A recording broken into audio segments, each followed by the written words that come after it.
The Prime Minister today addressed the Confederation for Indian Industry, India Inc., the first such public address that you've seen by him since the second wave, and of course the Parliament session. Joining us are the top bosses from CII. We've got the President, Mr. T.V. Narendran, also the big boss at Tata Steel. We're also being joined by the Vice President of CII, Mr. Sanjiv Bajaj, and of course the big boss at Bajaj Finserv. Thank you, gentlemen, for giving us this interview here at ET Now. You know, it was certainly a packed session. I believe at one time there were more than 7,000 people that had logged in to hear the Prime Minister from the CII. But Mr. Narendran, if I can come to you, he spoke a lot, and what he also said is, and something that was also reiterated by the Revenue Secretary, that industry needs to start taking risks. Tell us what the problems are. It seems as if the Prime Minister has thrown the ball squarely in India Inc.'s court to take the risk, to increase capex, bring jobs back and all of that. The big question is India Inc. ready to do that? Thank you, Nayantara. I think, yes, it's a fair expectation from the government. The government feels that they've been doing most of the heavy lifting over the last 3-4 years, making most of the investments, and it's time for private sector to step up. But the reality of the last few years has been that private sector profitability has been weak, leverage has been high, demand has not been so great, and you had a pandemic, right? So all this played out, and hence private sector was hesitant to put in more money on the ground. But I think things are changing. At least the commodity space is reviving. You see that in the metal space. You see investments coming back. And if you really analyze private sector investment over the last 10 years, you will find that most of the private sector investment came in metals, in chemicals, in power, etc. So while power, the nature of investment is going to be different because of the focus more on renewables, but I think metals and chemicals are coming back. And I think so the government will see private sector investment picking up. Metals has already announced, I think, between all the metals companies, more than 100,000 crores of investments over the next few years. So it will come back. But there are some sectors in private sector who are still struggling. You look at aviation, you look at hospitality, consumer goods is also struggling to come back because consumption has been hit. So it's not across the board optimism for more investments, but some parts of private sector will certainly heed the call. In fact, you have certain sectors in the traditional economy that are doing well. Your sector, steel sector, is doing well. Cement sector is doing well. You know, we've been interviewing a whole host of cement companies. They're talking about ramping up capacity, bringing production back, etc. While consumer goods, you know, you have said is not doing well. Going by the earnings, consumption is certainly picking up. So that's a positive trend. So, Mr. Bajaj, and can I come to you that what are the pain points? Does it, for example, continue to be financials, where we don't know the full pain of COVID? Is it the fear of the NPAs? You know, earlier there, for example, used to be criticism that you're not seeing much lending take place. So is that one of the biggest laggards that we've got in the economy, the financials? Nayantara, it's actually a combination of things, but at the heart of it is a continued, I would say, nervousness on the pandemic. And to be fair, the second wave caught us all by surprise. It was a devastating wave, both for lives and livelihood. What it also does is through all the lockdowns, and we saw a better set of lockdowns, the more localized lockdowns compared to the first wave. But even then, it starts disrupting the supply chain again. And each time it gets tougher to restart it. It takes that much longer. If you look at small businesses through the first wave, many of them shut down. They somehow managed to put some savings together, get started. They had to again shut down in the second wave. So that is where there is this nervousness about the third wave. And that's why I think government and private sector, CII, we are pushing people to get vaccinated. We are helping them do that. We are still propagating all the safety related measures that we need to take, so that we have a milder third wave if at all it comes. And as a result of that, lives get protected and we stay open for business. For example, I'm seeing on the consumer side, demand in July already start picking up. Early August is, first 10 days of August is looking good. If this trend continues in the next few months, we could very well, for many sectors, be very close to pre-COVID levels. But if we get hit by a third wave again, the whole thing goes down. And that's where part of the nervousness comes. So would you say, therefore, the financials, the banks, the NBFCs are more nervous? Again, this differs from case to case. Last year, in the first wave itself, a number of private banks and NBFCs went and raised outside capital. They flushed out possible NPAs early on, and you could see that in their P&Ls. And they are raring to go now, and you're starting some of them do that. On the other hand, there were those that were slow at raising capital and then became too late to raise capital. They have not yet flushed their NPAs out, and as a result of that, they will be slower to pick up. So it's going to be a bit of a mixed bag, but overall, given that the pace of growth is also not suddenly going to accelerate to a level where capital is not available, I don't think capital will be an issue in supporting demand and growth. The Prime Minister has said, we have expectations from industry to boost investment and employment. We are rationalizing public sector presence in various areas. Please tell us what we need to do. Mr. T.V. Narendran, once again, is it going to be India Inc. that's going to ask the government for a stimulus package? They have said that reforms have not been out of compulsion. Yeah. So I think our position has been that, yes, continue to do what was promised to be done in the budget, focus on infrastructure, focus on the ease of doing business. The Prime Minister talked about that. Continue to simplify the laws. Again, the Prime Minister talked about that and committed that.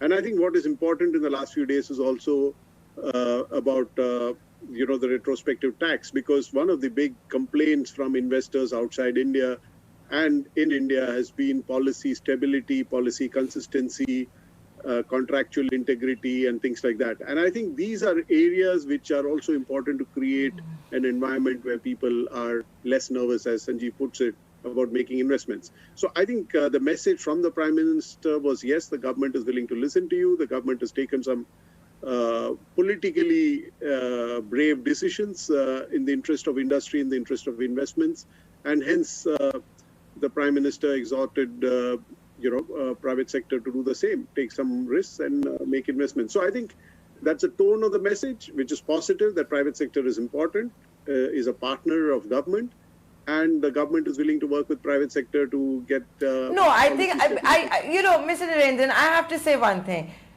Yeah. Here I will say the government has time and again said the private sector is a partner. They have continued to say this. My question to you was that when the Prime Minister says, come tell us what needs to be done to boost investment and employment, is India Inc., given all the nervousness and the uncertainty, going to put the ball back in the government's court and seek a stimulus package? No, I think we've already got a lot we've asked for, right? I think what CII has asked for, if you saw the finance minister's announcements 6 weeks back or 8 weeks back, a number of our requests have been addressed there. So while obviously as private sector you can keep asking for more, but I think the government has done a fair amount, and I think but there are areas, there are sectors which I think do need support, and one is hospitality, one is aviation, high contact sectors, services sectors. I think these have struggled a bit more. I think manufacturing is doing better. The other is MSMEs, and I think the recent announcements are also going to help the MSMEs, in terms of credit availability for MSMEs, etc. So I think MSME, high contact sectors like hospitality, aviation, etc. are the ones who need support. I wouldn't say that everyone in industry needs support. Certainly not those in the commodity space, for instance. Mr. Bajaj, how did you read the statement from the Prime Minister saying that India is one of the most competitive when it comes to tax? He spoke about faceless taxation as well. You also have the Revenue Secretary saying there will be continuity in taxation. There was nothing that was tinkered in the budget, and this government is all for continuity. Are you reading that as a sign that it's going to stay as status quo next year as well? I definitely hope it does. And this goes towards a much larger, I would say, foundation that the Prime Minister and the government is talking about, which is just improving ease of doing business. So it's not just taxation. He talked about how in the Companies Act, a number of laws have been decriminalized. He talked about, the repeal on the retrospective tax amendment that we talked about. He talked about opening up a whole bunch of strategic sectors, which were earlier only for public sector, whether it was defense, whether it was space. What he's trying to say is that we are creating all the elements to take India into that next big exponential growth jump. And I hope that you as private sector will leverage that opportunity and have confidence in that growth. And really, a lot of the proof of the pudding is in the eating. So I think it's equally important to say the LIC IPO should happen on time. The privatization on the public sector, a couple of the banks, the insurance companies should have. This will then create that additional confidence. And it's not a question of saying that I've done 3 things, now you do 3 things. It's a question of how we as private sector keep working with the government, but keep pushing them to do more. And they do the same with us. That's how this country will grow. Right. Mr. Narendra, you talked about metals. Now, I wanted to, you're an expert on that. So I'd like to ask you about that. Whether it's in the United States and that infrastructure bill, you've seen a lot of action which has taken place in China too. Steel has been making a comeback in India. Your views on where this is headed, because that's going to be crucial for infrastructure development too. Yeah. So few things are happening, right? I think on the demand side, whether it's the US, whether it's India, whether it's China, there continues to be expenditure on infrastructure, which is helping the demand side. Secondly, and also the fiscal stimulus announced by multiple countries are looking at investments to get their way back to growth, right? So that is one thing. Second thing is on the supply side, you see a lot of actions in China to export less. And you see similar actions in Japan. And these are all countries who traditionally exported, let's say, a metal like steel. And basically, this is linked to climate change. This is linked to the net zero goals that they've set themselves. So on the supply side, you see a lot more discipline and a lot more action. So both of these are leading to a better balance on demand and supply, and which is what is translating into what we're seeing today in terms of commodity prices. So I think there are these structural changes, and cost structures in Europe particularly are changing because the carbon costs there are going up. So there are multiple issues which are working out, and I think that's why the sector is this sector, not just steel, but I think generally metals or anything which is exported in a big way out of China but is carbon intensive, is going to see these structural changes going forward. Okay. Mr. Bajaj, one big difference that was there between wave 1 and wave 2 used to be about inflation. How do you see that hitting the economy at this juncture? Nayantara, if you look at not just India, but if you look at all over the world, governments, central banks have to make choices. Those choices are made in a volatile environment because of the pandemic. So when you look at inflation today, other than that from, say, something like oil, but the rest of it could very well be because of supply chain disturbances that have happened. And as we are hearing central bankers from all over the world say that those could be transient. But much more important is the focus on growth. Every country is saying we need to grow ourselves out of it, and you have to make some choices. And if you grow with investments going into the right areas, then 1, that becomes productive growth. 2, that should bring inflation down. And 3, if the pandemic comes in good control going forward and supply chains go back to their more efficient ways, then the transient impact also should really go away. So that is what we can hope towards. So it's not as big an issue as we thought maybe a couple of months ago. I don't think it is a big issue at all. And if you read what some of the well-known economists even talk about, it is almost an expected outcome of the current monetary policy. So it should not be surprising that in a situation of a accommodative monetary policy with disturbances in the economy due to the pandemic, this is almost an expected outcome. So why should we be worried about it as long as we're keeping our eye on it and as long as we're seeing growth coming back?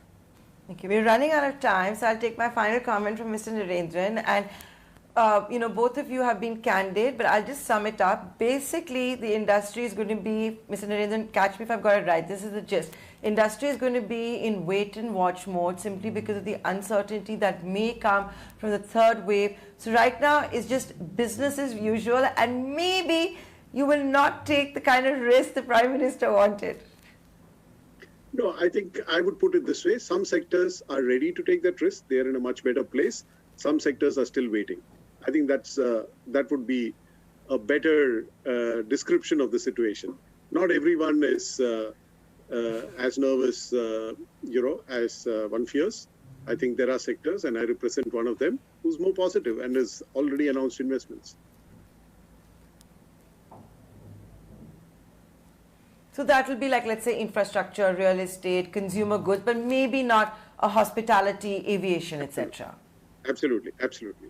Anything linked to high contact businesses, I think, are still waiting, and rightly so.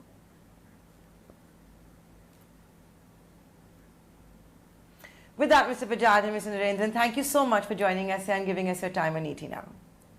Thank you, Nanta.